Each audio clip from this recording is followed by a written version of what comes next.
bienvenue dans l'interview. Aujourd'hui, je reçois Magali Plovy. Bonjour. Bonjour. Vous êtes présidente du Parlement francophone et donc, par cela même, députée bruxelloise aussi, écolo. Alors, on va parler de ce Parlement francophone. Vous en êtes présidente. Quel genre de présidente et quel genre de Parlement aura-t-on là? C'est le Parlement COCOF. C'est là où tous les Bruxellois francophones, les élus à la région, sont réunis. En effet, alors, je me doute que les téléspectateurs qui nous regardent pour l'instant se demandent un petit peu ce que c'est la COCOF, parce qu'elle n'est vraiment pas connue.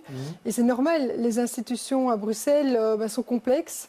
Et donc, les gens s'y perdent. Mais pourtant, la COCOF détient des politiques, des compétences qui sont très importantes pour les gens. C'est par exemple des centres de santé mentale, des plannings familiaux, des écoles, des projets culturels. Donc vraiment une panoplie de choses qui sont vraiment importantes pour la vie de tous les jours des personnes et qui sont aussi porteurs, ces politiques, ces compétences sont porteurs de valeurs qui me semblent importantes en termes de droits humains, de liberté, de tolérance, d'émancipation. Et donc alors qu'on a une COCOF, une institution qui est peu connue, en réalité, il détient des compétences qui sont très importantes face à justement des valeurs qui sont en dislocation. Mais vous présidez le Parlement. Exactement. Qu'est-ce qui va se passer dans ce Parlement? C'est pouvoir les mettre justement en valeur et par notamment des rencontres qu'on peut faire avec des citoyens, avec les associations. Ça existe déjà, c'est ce qu'on appelle le jeudi de l'hémicycle, où les citoyens et les citoyennes et les associations viennent mettre en débat une thématique, une problématique pour qu'on la connaisse mieux au niveau du Parlement, pour qu'on puisse faire des suivis. Moi, je serai en tout cas très vigilante à ce qu'il y ait des suivis sur ces problématiques, sur ces discussions-là, des suivis parlementaires au niveau du Parlement. On a aussi évidemment tout un travail qui se fait avec les écoles, au niveau culture, mais aussi au niveau de voyage, pour un travail de mémoire. Que je voudrais aussi poursuivre sur un travail de mémoire sur les colonisations, sur la question de la décolonisation. Donc tout ça, ce sont des choses qui existent déjà, que je voudrais poursuivre ou intensifier. Et puis il y a vraiment la question de la démocratie. Pour moi, d'abord de faire bien fonctionner les institutions. On est dans une démocratie représentative, et donc de mettre plus de cohérence dans notre organisation pour qu'il y ait plus de cohérence dans les politiques, plus de débats, mais aussi de faire des nouveautés, des initiatives démocratiques. On en parle beaucoup, c'est un peu à la mode, tout le monde veut faire maintenant de la participation citoyenne. Mais donc moi, je veux vraiment pouvoir concrétiser ça, ces innovations démocratiques. Et j'ai donc décidé d'engager une personne à partir du 1er novembre dans mon cabinet pour qu'il ne travaille que sur les questions de démocratie et donc pour pouvoir mettre vraiment en œuvre des innovations démocratiques assez rapidement. Donc on devrait les voir début de l'année prochaine, je suppose. Mais je voudrais savoir, selon vous, en démocratie, qui doit décider? Parce qu'il y a plusieurs manières de voir les choses. Je vous en propose 3. La première, c'est ceux qui doivent décider, c'est comme le dit le parti Agora, c'est quelques citoyens tirés au sort qui donnent leur avis. Ou alors, comme dit le PTB, c'est la rue qui doit décider. Ou troisième solution, des experts, comme ceux par exemple du GIEC, qui se sont réunis ce matin en disant que l'élévation du niveau de la mer allait être encore plus forte que prévu. Alors, des citoyens, la rue ou des experts, qui doit décider? Alors, les différents types qu'on doit, et c'est ça que je voudrais faire, c'est les essayer et voir un petit peu, après analyser les choses. Moi, personnellement, ce qui m'importe, c'est la délibération. Et donc, je ne pense pas qu'avoir un parlement d'experts soit une bonne chose. Par contre, les experts sont très importants pour informer et pour donner toute la connaissance dont on a besoin pour décider. En Irlande, je trouve que ce qu'ils ont fait est très intéressant. Ils ont fait des commissions mixtes, donc un mélange entre des parlementaires et des citoyens tirés au sort. Donc ça doit être représentatif, ça c'est important. Donc il y a des gens dont on n'entend jamais la voix, donc ça c'est important qu'on puisse les entendre aussi.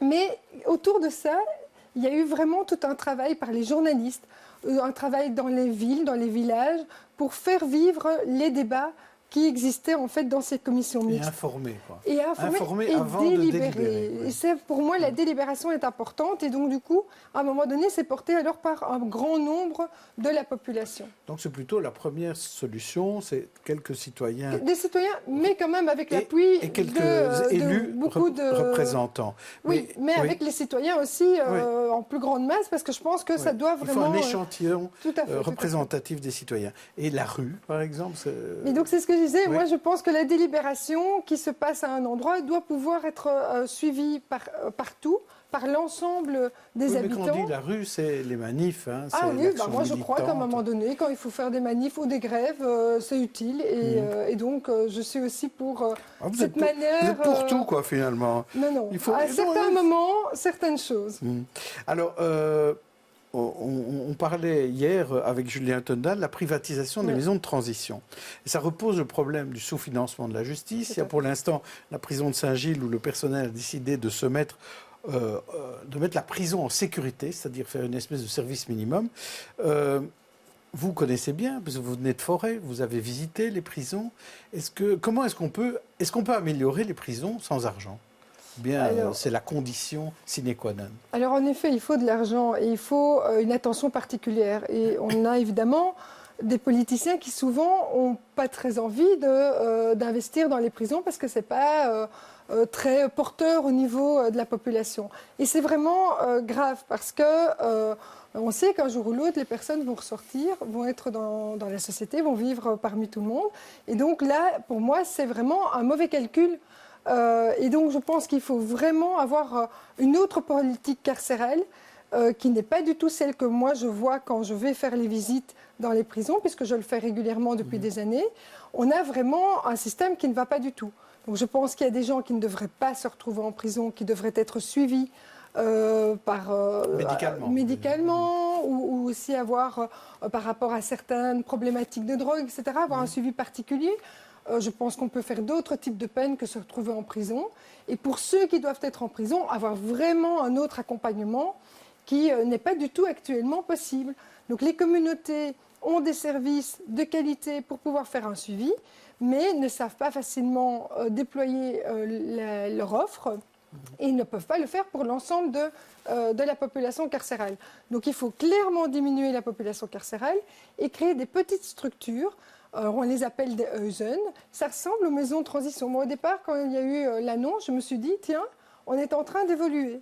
Alors, c'est vrai que ces petites structures vont permettre d'avoir un accompagnement plus humain, plus lié au quartier et à la sortie de prison, avec un logement, avec un emploi, une formation. Mais donc, on n'y est clairement pas du tout pour l'instant. Et là où moi je pensais qu'on était en train d'avancer sur les maisons de transition, je commence à avoir un sérieux doute, surtout quand on les met évidemment entre les mains du privé, ce qui est clairement un problème. On en a beaucoup parlé hier. Alors parlons aussi de la pauvreté, parce que je suppose que ça va être un de vos sujets à traiter. Hein. La journée de la lutte contre la pauvreté approche, c'est dans une quinzaine de jours. On se rend compte qu'il y a des dispositifs anti-pauvreté, mais souvent certains n'y ont pas recours. C'est difficile d'informer ce type de population. Oui, mais c'est ça qui est intéressant et c'est ça justement qu'on va mettre dans le premier débat du jeudi de l'hémicycle. Je parlais de cette rencontre, ce sera le 24 octobre. Et en fait, on se rend compte que tout le monde a des droits sur papier, mais qu'il y a des personnes, parce qu'ils vivent en pauvreté, ne peuvent pas l'avoir effectivement, n'exercent pas leurs droits. Et c'est ce qu'on appelle le non-recours. En fait, c'est des personnes qui n'ont pas de connaissance de ces droits ou qui n'osent pas l'activer parce que de peur de la stigmatisation ou parfois on n'ose pas les services publics. On a peur de l'administration aussi. Voilà, parfois. et c'est compliqué. On sait qu'il y a des fractures numériques importantes pour un certain nombre de citoyens. Et en fait, les démarches parfois sont tellement compliquées qu'ils n'arrivent pas à arriver au bout. Parfois, des services publics ne disent pas non plus clairement que des personnes ont droit à certaines choses et ne le mettent pas en avant. Il faut d'abord demander.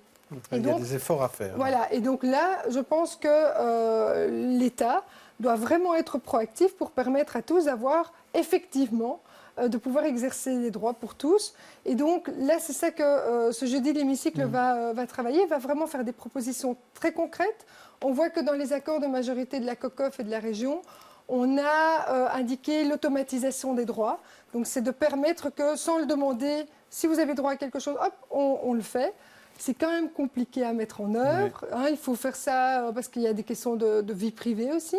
Mais je pense que là, il y aura vraiment un travail proactif que l'État devra faire en tout cas. On en reparlera de toute façon, puisque traditionnellement, les jeudis de l'hémicycle sont diffusés en direct sur BX1. Alors, l'avenir de la Porte du Lys, j'aimerais bien avoir votre avis. Il y a un mois de sursis pour les migrants et autres qui se retrouvent hébergés dans ce lieu-là. Mais qu'est-ce qu'on va en faire après un mois? Où est-ce qu'on va mettre ces migrants?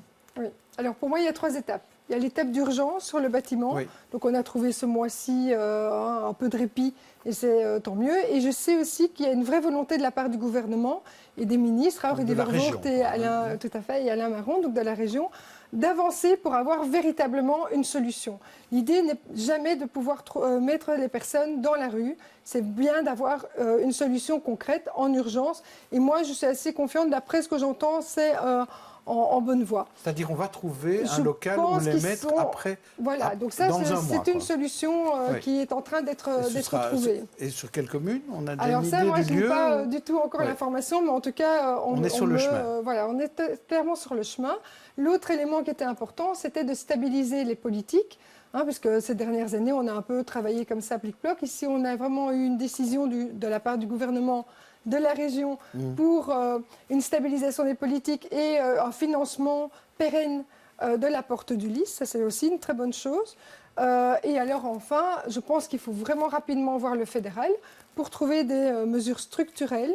Or, on sait que le fédéral, et ça a été rappelé récemment, a un blocage clairement par rapport aux migrants, par rapport à la situation du parc Maximilien.